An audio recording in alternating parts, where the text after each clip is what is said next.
আপনি তো এনে বাড়ি মারতে লইছেন বাড়ি মারতে লইছেন বাংলা ভাষা বোঝেন না অন্যটা দিয়ে বাড়ি মারতে লইছিলেন সমস্যা বাসের ওভারটেক না তো মিয়া বুঝেন না অফিস সহকারী তুলতে কোনা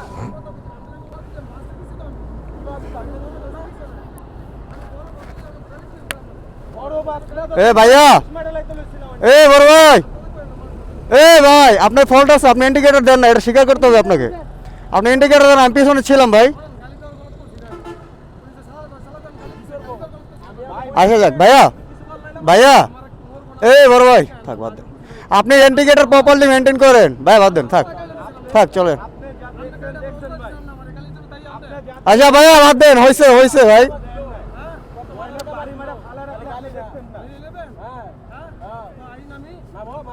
এ ভাই ঝামেলা করলে ঝামেলা বাড়বে ভাইয়া, চলে যান না ভাই, একটু বুঝেন না।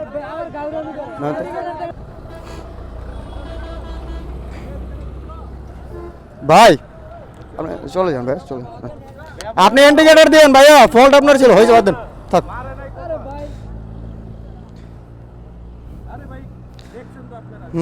আচ্ছা ভাই ফল্ট না, ঠিক আছে থাক বাদ দেন।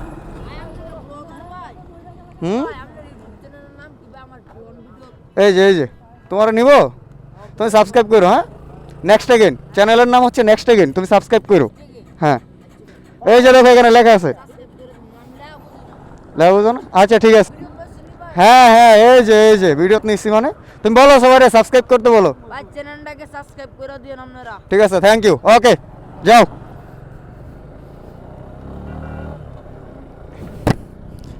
আমি ওনার পিছনে ছিলাম, হ্যাঁ ওনার ফল্ট, উনি ইন্ডিকেটর দেয় নাই।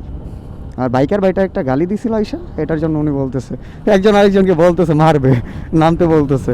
চিন্তা করেন, মানে এখানে ইজি, আপনি স্বীকার করে নিলেই হচ্ছে যে না এখানে ফল্ট আমার ছিল, আমি ইন্ডিকেটরটা দেই নাই, হ্যাঁ আমারই ভুল এটা। আর বাইকারের কিন্তু এখানে দোষ নাই, উনি রিয়েক্ট করবে এটাই স্বাভাবিক। যদি লেগে যেত তাহলে কিন্তু সে পড়ে যেত এখানে, আর পড়ার পরে উনি ফিরেও দেখবে না, এটাই বাস্তবতা। দেখা যাচ্ছে আপনাকে কোনো একটা গাড়ি মেরে দিচ্ছে, বাট আপনি মরছেন কিনা পাচ্ছেন এটা ভাই ফিরে তাকাবে না, ম্যাক্সিমাম মানুষই এটা তাকাবে না। যাই হোক, আমি আমার প্রত্যেকটা ভিডিওতে আপনাদেরকে যেই কথা বলি, কন্টিনিউয়াসলি একই কথা বলতে থাকি, একটাই পরামর্শ দিতে থাকি। যানবাহন সেক্টরে, পরিবহন সেক্টরে যেই ভাইগুলো রয়েছেন, হোক সেটা মোটরসাইকেল, কার কিংবা বড় বড় ট্রাক, বাস, লরি, যেটাই হোক না কেন, আপনাদেরকে প্রপারলি সেফভাবে যানবাহন চালাইতে হবে।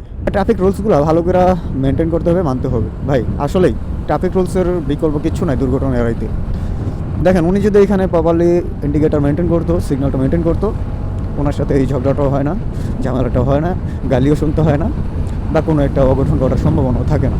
বাট না, আমরা তো সেটা করবো না ভাই, আমরা এগুলো মানতে চাই না। আমরা চাই শর্টকাট, সহজে যেটা করা যায় ওইটা করতে। আর যেটার কারণে আমাদের দুর্ঘটনা খুবই বেশি মানে আমাদের বেড়েই যাচ্ছে দিন দিন। আর আমি কথা বলতে পারতেছি না ভাই, প্রচুর পরিমাণে ঠান্ডা লাগতেছে। একে তো আমার সর্দি, তার উপর মোটামুটি ভাই 300-র মতো রাইড করে ফেলছি অলরেডি। আর এর মধ্যে শীতের দিন বুঝতেই পারতেছেন, বাতাস লাগতেছে অনেক। দেখেন এই যে আমার ব্যাগ, এইখানে আমার এই যে ব্যাগের জন্য আমি আরও মুভ করতে পারতেছি না।